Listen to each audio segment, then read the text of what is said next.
भारत सरकार की सबसे अच्छी बात यह है कि जब पूरी दुनिया डोनाल्ड ट्रंप से टकराव की स्ट्रेटजी बना रही है, हमारी सरकार ने एक ऐसा रास्ता निकाल लिया है जिससे ना ट्रंप नाराज होंगे, ना भारत का नुकसान होगा और ना ही अमेरिका का, बल्कि इसमें फायदा भी होगा दोनों को। लेकिन अगर किसी का नुकसान होना है तो वो है मिडिल ईस्ट के अरब देश। आज के एपिसोड में हम बात करेंगे कि कैसे भारत सरकार ने कच्चा तेल को एक स्ट्रैटेजिक हथियार बना दिया है अमेरिका के साथ ट्रेड डेफिसिट कम करने के लिए और अरब देशों पर साइलेंट प्रेशर बनाने के लिए। सबसे पहले जानते हैं कि डोनाल्ड ट्रंप का सबसे बड़ा मुद्दा क्या है।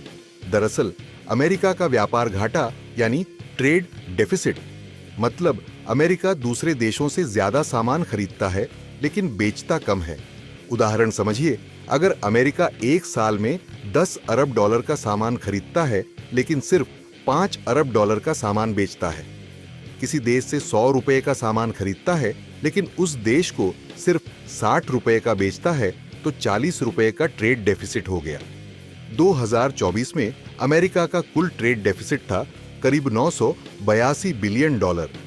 गुड्स में अमेरिका को 2 ट्रिलियन डॉलर का घाटा हुआ, जबकि सर्विस सेक्टर में उसे 287 बिलियन डॉलर का फायदा। लेकिन गुड्स घाटा इतना भारी था कि वो सर्विस का फायदा भी निगल गया। चीन, मैक्सिको और वियतनाम के साथ अमेरिका को सबसे ज्यादा नुकसान हुआ। लेकिन दरअसल भारत के साथ अमेरिका को सिर्फ 5 बिलियन डॉलर का घाटा हो रहा था और भारत सरकार अब इस घाटे को खत्म करने की तैयारी में है। अमेरिका के इस घाटे को कम करने के लिए भारत सरकार ने जो रास्ता चुना है वो है क्रूड ऑयल। मार्च 2025 में भारत ने अमेरिका से कच्चा तेल परचेस 67% तक बढ़ा दिया है और सिर्फ एक महीने में, यानी फरवरी के मुकाबले मार्च में भारत ने अमेरिका को क्रूड के ज्यादा ऑन ऑर्डर्स दे दिए। अब सवाल ये उठता है कि किसकी कीमत पर? दरअसल अरब देशों की कीमत पर। मार्च में भारत ने इराक से 17% कम क्रूड लिया, सऊदी अरब से 16% कम, यूएई से 1% कम, और ये कटौती अमेरिका को फायदा देने के लिए की गई। अब आप सोच रहे होंगे कि भारत को इससे क्या फायदा?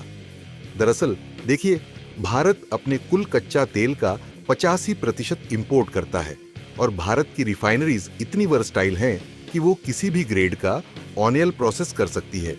लाइट स्वीट क्रूड अमेरिका से आता है, हेवी सोर क्रूड रूस, वेनेजुएला से और middle eastern blend Saudi, Iraq से आता है। अब जब भारत को किसी खास देश से तेल खरीदने की मजबूरी नहीं है तो वो डिप्लोमेटिकली स्मार्ट फैसले ले सकता है, और यही हुआ। भारत ने तय किया कि अगर अमेरिका को संतुष्ट रखना है तो क्रूड डीलिंग से ट्रेड डेफिसिट को बैलेंस किया जा सकता है। अब सवाल है कि इस पूरे कदम से क्या होगा? दरअसल अमेरिका को फायदा होगा क्योंकि उसे ज्यादा क्रूड बेचने से एक्सपोर्ट बढ़ेगा और ट्रेड डेफिसिट घटेगा। भारत को फायदा होगा क्योंकि वह अमेरिका के साथ रिलेशन सुधार सकेगा और ट्रंप के टैरिफ से बच पाएगा। और अरब देशों को नुकसान इसलिए होगा क्योंकि भारत उनकी बजाय अमेरिका को प्राथमिकता दे रहा है। Win win deal. अब आप सोचिए, दुनिया के कितने देशों के पास ये कैपेसिटी है कि वो रातों रात अपने क्रूड सप्लायर बदल लें? जवाब है बहुत कम। खैर, भारत की ये रिफाइनिंग कैपेसिटी और डाइवर्सिफाइड स्ट्रैटेजी भारत को आज ग्लोबल एनर्जी पॉलिटिक्स में लीडर बना रही है। और जब पूरी दुनिया ट्रंप की टैरिफ पॉलिसी से डरी हुई है, भारत चुपचाप एक ऐसी चाल चल चुका है जिससे ट्रंप भी खुश, भारत भी सेफ और अमेरिका के साथ रिश्ते भी और मजबूत। अगली बार जब कोई पूछे कि भारत की फॉरेन पॉलिसी में असली मास्टर स्ट्रोक क्या है, तो ये कच्चा तेल वाला मूव याद रखिएगा। ट्रंप के दौर में भी भारत ने डिप्लोमेसी की चाल नहीं छोड़ी, बस दिशा बदल दी।